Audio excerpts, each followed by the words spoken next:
Hey, fellow ranchers, here we are, Alec, Peirce at the ranch again. Now it's a brand new year, 2018, and this is, I don't know what the heck date it is, but obviously it's wintertime. The temperature I checked this morning on my little weather station, you know about my weather station, was 28 degrees. That's like Fahrenheit. 28 degrees would be, that'd be what, -2 or 3, I think. Anyway, it's nice, really nice. We had a stretch there of -20. Fahrenheit, which is -30 or 40 centigrade. Anyway, it's quite a nice day today. Sun shining, it's just beautiful. So I thought I would take a minute and share some thoughts about wood burning. We heat our house, it's a new house, modern house anyway, and so on, but we heat the house with wood. We have a beautiful, you're going to see it in another video coming up, a beautiful zero clearance fireplace that heats the entire house, the whole house.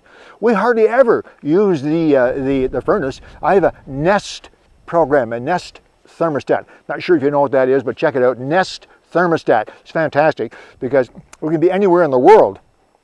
We can change the temperature in the house, plus it programs and everything else. But the other nice thing about the Nest thermostat is it gives you the history. And I go back to the history for the month of December. I think the furnace was on 4 times. 1 hour here, 2 hours here, and so on. We hardly use any fuel at all. The propane company doesn't like us, but that's the way it is. But we have lots of wood. We have 100 acres of bush here, and it's good. We enjoy going out and cutting the trees. We use dead wood as much as possible, and then cutting them into lengths and splitting them. I'm actually going to show the process that we use for getting the wood ready for burning, because not that we're any better at it, and there's lots of different ideas available on YouTube, you know that, but we have some ideas that might be helpful to you. We worked out a system that fits perfectly for us. Try different ideas yourself and see what works best for you. We'll show you that later. But today I wanted to show you our beautiful new woodshed for storing the wood and for drying the wood. We've had several woodsheds over the years. I had one a few years ago that was, it held 4 cords, 4 bush cords. It's 4 bush cords, it's big. It was 8 by 8 by 8, and it held 4 bush cords of wood, and I had it set up so that we could take it apart. It had 4 walls and a roof. But quite frankly, it was heavy, bit of a nuisance, and so on. So we decided last year that we would build a permanent woodshed. This is relatively close to the house, about 50 feet, so we come over here and get a wagon load of wood behind the snowmobile or the ATV, a wagon load of wood, haul it down to the back door. The fireplace is close to the back door, and then we can take the wood in as we need it. And one wagon load lasts maybe 10 days, 2 weeks. So it's not that bad. Every couple of weeks we get a load out of here. So why do I like this so much? Number one, it looks great. Diane and I actually built this. She's really, really handy with tools and so on, a big help. And we actually built this. I don't think we've got a couple of $100 invested. And this is a beautiful looking woodshed. I don't know if Kevin has shown you all of it, but Diana actually stained it all the way around. It's just built out of 1 by 6 pine boards.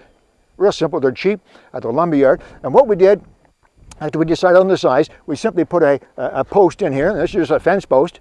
It's down 3.5 or 4 feet, so it won't move around. And so we have 6 of those, 3 across the front and 3 across the back. Just about that easy. And then I ran a header around, top and bottom.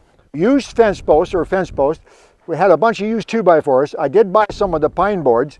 The tin roof is used. A lot of our buildings are made out of steel, and we had lots of pieces left over. So that's all. I don't think I have $200, as I mentioned earlier, tied up in this woodshed, and it works great. Let me explain the features about it that make it work so well for us, and then maybe there's some ideas in there. First of all, let's start at the bottom. We'll start at the bottom. In order to dry wood well, you need to have air all the way around it, okay, including from underneath. So if you take a little look down here, I don't know if can you zoom in here, Kevin? And you guys, you folks will recognize down here what this is. They're pallets, ordinary pallets. Now it used to be that pallets were valuable, and if you got something delivered on a pallet, if you took the pallet back to the transport company, you got 20 bucks or something, but apparently pallets aren't worth anything anymore. If you go behind almost any mall, any industrial area in any city, you'll find all kinds of pallets. We love them because that's kiln-dried hardwood. We use them for kindling. I have a whole stack in the back there. So I use some pallets down below to set the wood on. That way air gets underneath the whole pile of wood. It works really, really well. Now secondly, you'll notice that the walls, the 1 by 6 fence boards I use for the walls are about 1 inch apart all the way around. That's right. Now the wind here, where we live, comes from over there, right over there. That's the west, northwest. All the wind comes this way. So the wind goes right through the pine boards, right through all the wood that's stacked up and dries it out. So all summer long and into the fall, our wood has got a nice steady wind that's dried out. Doesn't get wet from the rain or the snow, but it gets lots of wind through there. Works really, really well. Now, the other thing I wanted to point out is how we work our system. So, as I mentioned, we cut trees, then I cut them into 4-foot lengths in the bush. It's easier for me to carry a 4-foot length. And we're bringing a whole wagon load or a pile of 4-foot lengths of trees. We bring them into our area where we do the cutting and the splitting. And we cut them from 4-foot lengths, we cut them into 16-inch lengths. 3 16-inch pieces in 4 feet, okay? And then that's right beside the splitter. And we have a tractor activated or a tractor mounted splitter that actually sits on a base. I'm going to show you that. And as the wood is cut, we split it and then we throw it right into a wagon, a smallish wagon, a wagon like this. We throw it right into the wagon. And then we haul it right over here and stack it right away. Now what that does is eliminate one stacking of all this wood. So normally you would cut the wood, cut it, then split it in a big pile. Then you load that pile into a wagon and then take it wherever you're going to take it.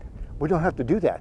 We put it straight in the wagon from the splitter. When the wagon is full, we're bringing it over here and stack it. Now we chose this particular size of woodshed to suit our needs. We need roughly 4 bush cords of wood to get us through the winter comfortably. And this holds 4 bush cords. All you folks have to do is do the math, okay? A bush cord is 4 feet long, 4 feet high, 8 feet long. A stack, 4 feet by 4 feet by 8 feet.